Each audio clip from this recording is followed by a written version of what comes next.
rumor has it that Vice President Kamala Harris has been telling colleagues in the White House, including President Biden himself, that his administration should show more public concern for the situation unfolding in Gaza. This is according to reporting from Politico. But Harris's press secretary wrote on X yesterday, there is no daylight between the president and vice president, nor has there been, and media should be cautious and discerning about including anonymous sources who are not privy to their private conversations.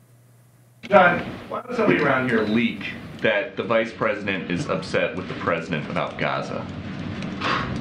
And that's a great question, because I mean, if I could answer a question why somebody would leak, I mean, that would make me pretty smart and a lot smarter than I am.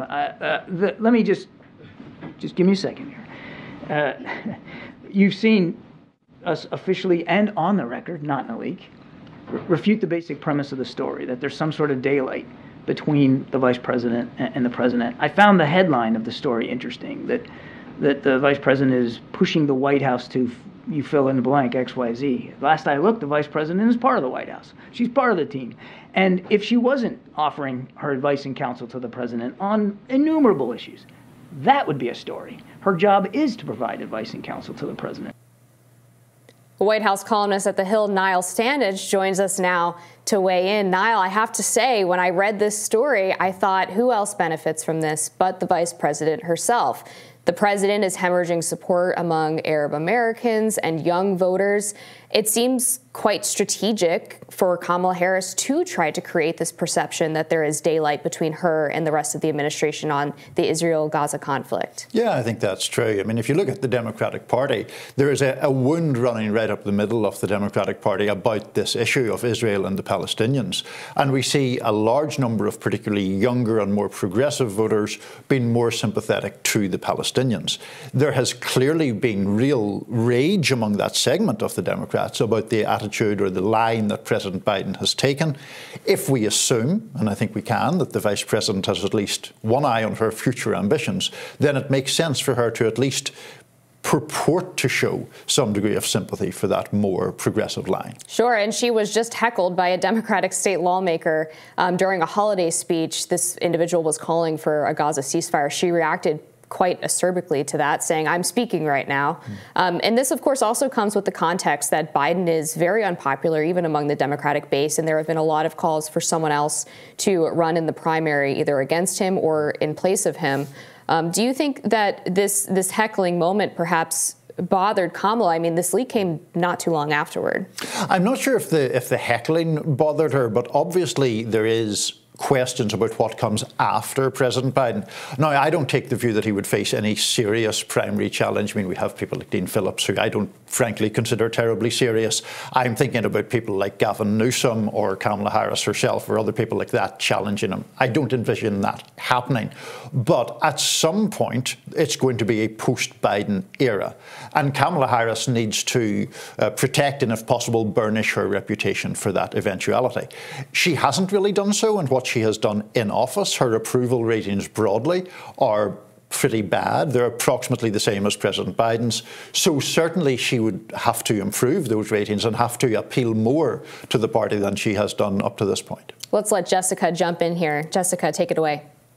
I'm curious your thoughts, if it's possible at all, that this is a strategy shared by Joe Biden and Kamala Harris for the 2024 run, because there's so much discontent among loyal, typically Democrats, around the issue of how Israel has acted in Gaza since October 7th. Is it possible that Biden actually wants Kamala Harris to defect a little bit so that they claw back some of those voters who might feel, well, now it's a balanced administration? Do you think that's plausible? I see where you're going with the question. I just don't think that an exhibition of division typically helps a White House. And I think that's the drawback in that kind of strategy. I think to address the problem that you just correctly identified there, Jessica, I think that's why we're seeing differences in President Biden's rhetoric, where he is now talking about Israel having engaged wrongly in indiscriminate bombing, as he sees it. That is the kind of language that we didn't hear from him earlier in the crisis.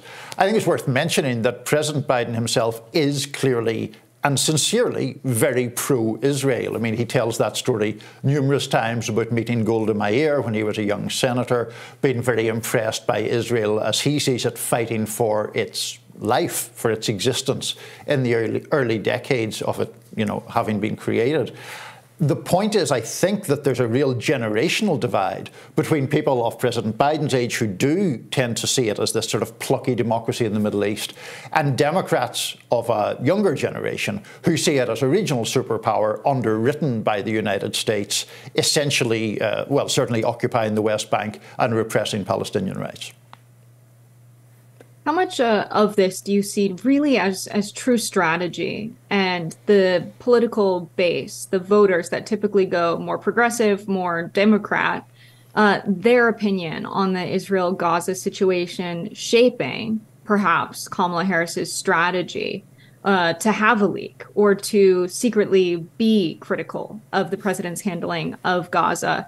Or is it genuine? Do you believe Kamala Harris could genuinely not support the way President Biden is so close with Netanyahu, given everything that's gone down in Gaza?